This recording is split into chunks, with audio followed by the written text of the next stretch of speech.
Hello, mountain movers. How are you? God is good all the time. And all the time, God is good. Ang Diyos ay mabuti araw-araw sa bawat sandali ng ating buhay. Siya ay maaasahan at patuloy na mapagkakatiwalaan.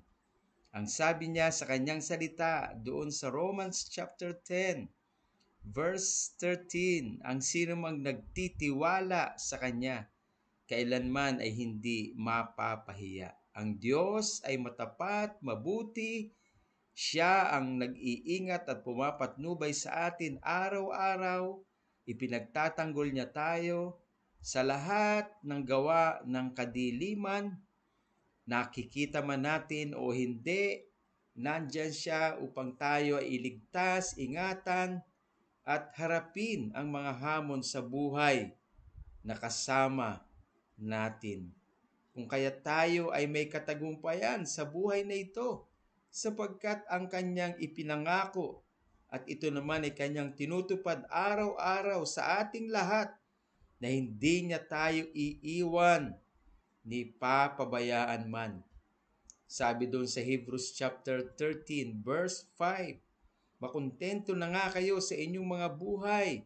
Huwag kayong magmahal sa salapi sapagkat ang Diyos na inyong kasama ay hindi kayo iiwan ni papabayaan man. Kayo ay lagi niyang ipagpo-provide, sasamahan, papatnubayan, at pagtatagumpayin at magiging mabunga ang lahat ng gawa ng inyong mga kamay.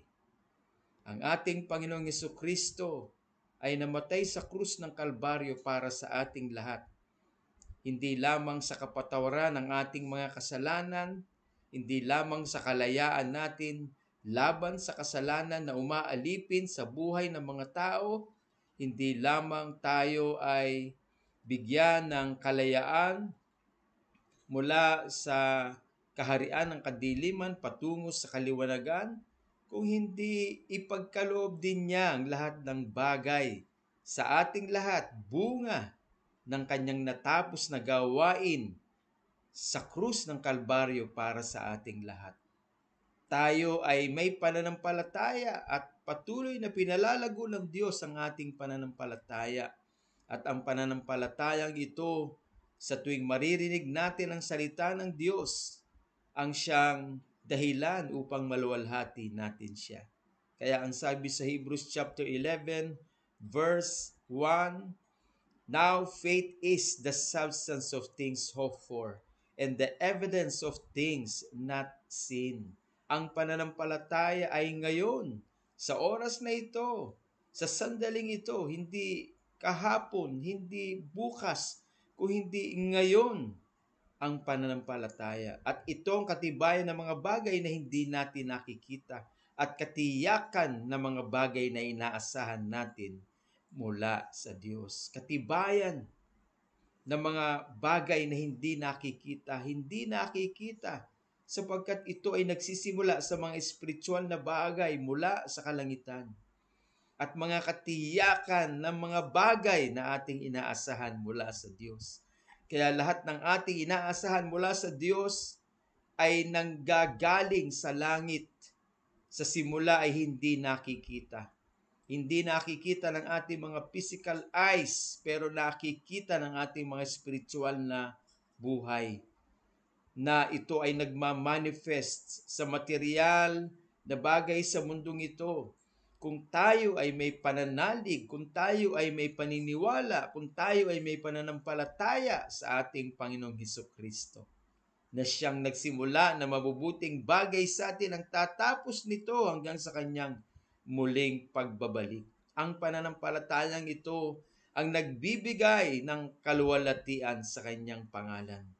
Kaya ang sabi sa Hebrews chapter 11 verse 6, for without faith it is impossible to please God. For without faith it is impossible to please God. And praise God, because every time we heard the word of God, faith is being imparted unto us. Faith is being imparted unto us, and our faith is increasing as we hear the Word of God. Kaya lagi nating pakikinggan ang salita ng Diyos, sapagkat sa tuwing maririnig natin ang salita ng Diyos, ang pananampalataya ay pumapasok sa ating puso. Ang ating pananampalataya ay lumalago, tumitibay, at ito'y nakapagbibigay ng karangalan sa Diyos. At sa dahilang ito, tayo ay nakapagbibigay ng kasiyahan sa kanyang puso at nakatatanggap ng katuparan ng kanyang mga pangako mula sa kanyang mga salita. At ang pananampalataya ang siyang nagdadala sa atin upang mas mahalin natin ang Diyos higit sa anumang bagay, higit sa ating mga sarili, upang katakutan natin siya at mabuhay tayo sa pagkamuhi sa kasalanan at mabuhay ng may kabanalan bilang katuwiran ng Diyos sa buhay ng bawat isa sa atin. Katuwiran ng Diyos na pinatawad, katuwiran ng Diyos na nagtagumpay laban sa penalty of sin, laban sa presence of sin, laban sa influence ng kasalanan. Kaya tayo ay tumatanggap ng mga pagpapala araw-araw mula sa Diyos dahil sa ating pananampalataya sa Kanya. Kaya alalahanin natin nung si Abraham ay humingi ng isang anak sa Diyos, hindi lang isang anak ang pinagkaloob sa kanya ng Diyos. Bagkus mga bansa, naging father siya of all many nations according to the Word of God. So, binigyan siya ng salin lahi ng mga mananampalataya sa buhay na Diyos. Ganyang ka-generous ang Diyos. Samantalang siya ay matanda na at wala nang kakayanang pang magkaanak. At ang kanya namang asawa na si Sarah ay baog at walang womb para doon magkaroon ng sanggol sa kanyang sinapupunan. But ang sabi doon sa Romans chapter 4 verse 17, he believed in the God who has the capacity to bring the dead back to life. Nanampalataya siya sa buhay na Diyos na merong kapangyarihang magbalik ng buhay mula sa patay. May kapangyarihang magbigay ng dakilang bagay mula sa wala. Who has the power to create great things out of nothing, without wavering, without any doubt or iota of doubt. Ang sabi ng verse 20. He believed in the God who has the capacity to fulfill all of His promises.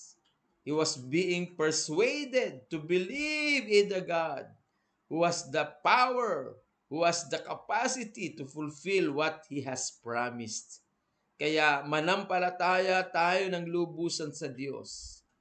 Tayo ay hindi niya pababayaan. Sa halip, sasamahan niya tayo sa bawat sandali ng ating buhay.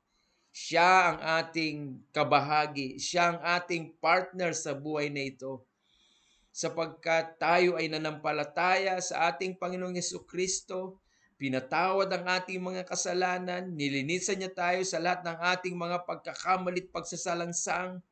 Tayo na nabubuhay sa kasalanan ngayon ay katuwiran na ng Diyos sa pamamagitan ng katuwiran ng Panginoong Jesucristo na idinamit sa bawat isa sa atin.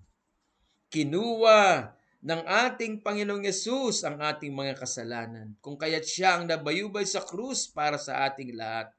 At tayo ay hindi na mababayubay, hindi na mapapahamak sapagkat tayo nagtiwala, nanampalataya sa Kanya. Ang sabi ng John chapter 3 verse 16, gayon na lamang ang pagmamahal ng Diyos sa lahat ng tao sa buong mundo. Gayon na lamang ang pagmamahal o pagsinta ng Diyos sa buong sangkatauhan. Ibinigay niya ang kanyang bugtong na anak na si Jesus upang ang sino mang sumampalataya sa Jesus na ito ay hindi mapahamak kung hindi magkaroon ng buhay na walang hanggan. May buhay tayong walang hanggan. Kinilala natin si Jesus at tayo ay naligtas at tayo ay napawalang sala at hindi na natin mararanasan pa ang kaparusahan ng kasalanan o ang penalty of sin. We were justified as if we have never sinned. And now we are on the stage of sanctification. Inihiwalay tayo ng Diyos mula sa kasalanan. Inihiwalay tayo ng Diyos mula sa karumihan. Inihiwalay tayo ng Diyos mula sa puwersa ng kadiliman. Ang sabi ng Colossians chapter 1 verse 13, "For we are translated from the kingdom of darkness into the kingdom of light, ruled by the Son of God, no other than our Lord Jesus Christ." Kaya tayo ngayon ay nasa kaharian ng kaliwanagan. Wala na tayo sa kaharian ng kadiliman sapagkat inilipat na tayo ng ating Panginoong Yesus sa pamamagitan ng kanyang Espiritu Santo mula sa kaharian ng kadiliman at ngayon ay nabubuhay sa kaharian ng kaliwanagan na ang hari walang iba kung hindi si Jesus. Hallelujah. At siya ngayon ang ating partner sa buhay na ito. Siya ngayon ang ating kabahagi. Siya ngayon ang kasama natin sa bawat sandali ng ating buhay. San man tayo pumunta, anuman ang ating gawin, ang Diyos na ang ating Panginoong Yesus ay committedly with us. Committedly with us. Siya ay kasama natin. Siya ay kasama natin. Sinasamahan niya tayo sa bawat sandali ng ating buhay, sa bawat araw ng ating buhay. Kaya good or bad, all work together for good for us. All work for our own benefit. All work for our own good. All work for our own advantage. All work for our own sake. Kaya ang sabi doon sa 1 Thessalonians chapter 5 verse 18, "Give thanks unto God, for this is the will of God concerning you. Give thanks to the Lord in every circumstances." Magpasalamat tayo sa Diyos sa anumang pagkakataon o kalagayan ng ating buhay. For this is the will of God concerning us. Bakit? Kasi kasama natin ang Diyos. Anumang problema, anumang pagsubok, anumang hamon sa buhay, madali yang lutasin ng Diyos para sa ating lahat. Pero sa kanyang kapangyarihan at katalinuhan, inaalaw niya ang mga bagay na ito na ating maranasan. Sapagkat ito ay para sa atin upang tayo higit na magtiwala sa Kanya. Higit na maglagak ng oras sa Kanya. At matutunan natin siyang mahalin, pagdependihan, matutunan natin siyang katakutan na kamuhian ng kasalanan. Mabuhay ng may kabanalan sa gitna ng kanyang kalooban. Mabuhay na dinadaig ang masama ng kabutihan. Mabuhay na tinatalo ang kadiliman ng kaliwanagan. Nabubuhay sa pag-ibig, nabubuhay sa kabutihang loob, sa pagpipigil sa sarili, sa pagtatyaga, sa kasipagan, sa kabutihang puso, kagaya ng ating Panginoong Hesukristo. Nabubuhay na nagtitiwala sa Panginoong Hesukristo. Ipinagkakatiwala sa Kanya ang lahat ng bagay. Inaamin sa kanyang sarili na wala siyang magagawa kung wala ang Diyos sa kanyang buhay. Inaamin sa kanyang sarili na siya'y kinahabagan lamang ng Diyos at kinaawaan. For we have been saved not by our own good works, but by the grace of God, and this grace is a gift of God to each one of us, so that no man can boast. Upang walang sino mang magmalaki sa kanyang harapan, ang kaligtasang ibinigay niya sa bawat isa sa atin ay grasya niya ito sa iyo at sa akin. At ito ay regalo ng Diyos. Regalo ng Diyos sa bawat isa sa atin. Napakabuti ng Diyos. Niregaluhan niya tayo ng kaligtasan. Ano man ang mangyari sa mundong ito, tayo ay ligtas at makakaasa sa Kanya na hindi niya tayo iiwan, ipapabayaan man. We are not deserving of this, but because of His love, but because of His grace, sa bawat isa sa atin, kinaawaan niya tayo, kinahabagan niya tayo, kung kaya tayo ay nakatanggap ng ganitong dakilang regalo na hindi tayo deserving. Amen? Praise God. God is good all the time. Nandiyan siya para sa atin. At ang lahat ng kanyang ginagawa ay para sa ating ikalalago, para sa ating maturity, para sa ating growth. Ang kailangan lang ay participation. Makipagbahagi tayo sa Kanya. Makipag-participate tayo sa Kanya. Mahalin natin siya, pagkatiwalaan natin siya. Hindi niya tayo iwan at tawagan natin siya sa bawat sandali ng ating buhay. Humingi tayo ng tulong sa Kanya. Humingi tayo ng gabay sa Kanya. Humingi tayo ng karunungan sa Kanya. Mabuhay tayo na sumusunod sa Kanyang mga salita. Mabuhay tayo na nagbibigay ng karangalan sa Kanya. Mabuhay tayo na napapangiti natin ang Diyos sapagkat nabubuhay tayo ng may tunay na takot sa Kanya na ayaw nating gumawa ng kasalanan o ikasasakit ng Kanyang puso. Bilang mga anak, masunurin sa mga magulang.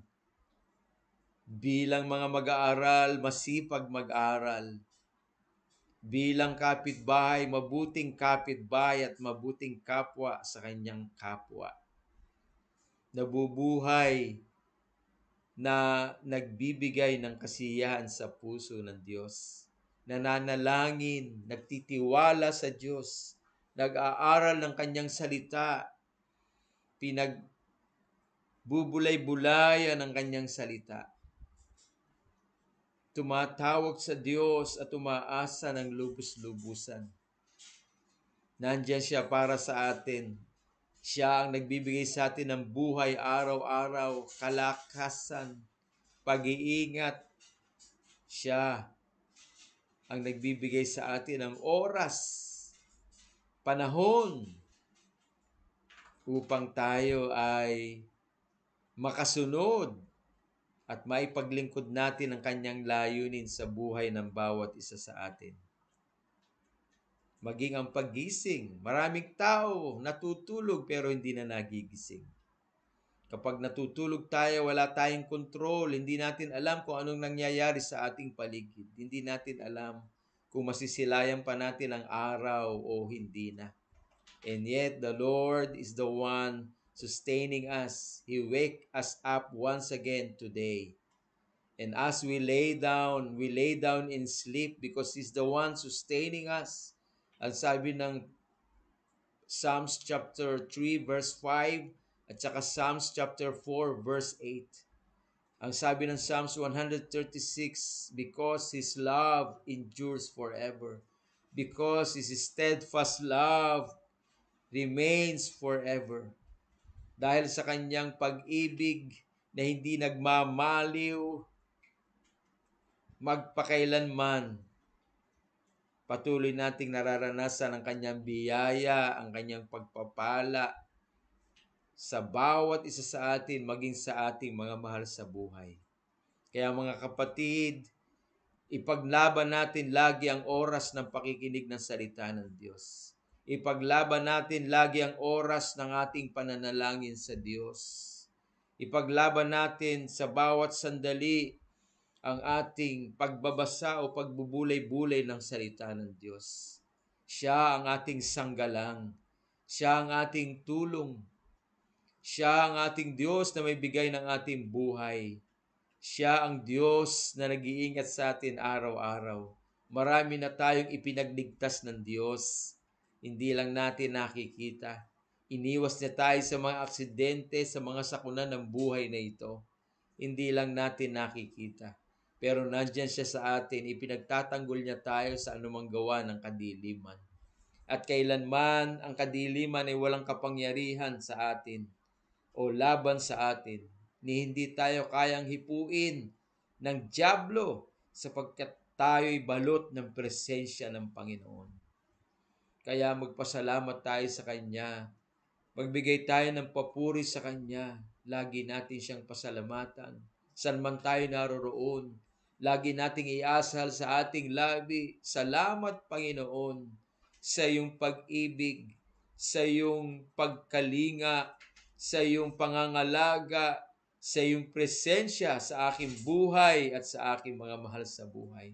Salamat sa pagkain araw-araw, salamat sa hangin araw-araw, salamat sa tubig araw-araw. Salamat, O Diyos, sa lahat ng pagpapala mo sa aming buhay araw-araw. Ang aming kalakasan mula po sa inyo. Ang aming magandang pakiramdam mula po sa inyo. Lagi natin siyang pasalamatan. Lagi natin siyang tawagan at lagi tayong makipag-usap sa Kanya. Whether we like it or not, darating ang mga masasamang araw, darating ang masasamang panahon. So, dapat ready tayo. Lagi tayo nagpapasalamat sa Panginoon. Sa anumang bagay na meron tayo. Kasama natin ang ating pamilya, may trabaho tayo, may lakas tayo, maganda ang ating pakiramdam, magpasalamat tayo sa Kanya. In everything, give thanks unto God, for this is the will of God concerning you. Why? Because He is with us and He is our partner. He is our protection. He is our defender. He is our leader, our guide.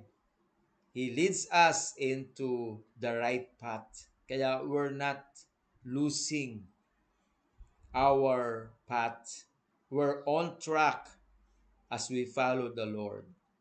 Walang naliligaw kapag sinusundan niya ang Panginoon.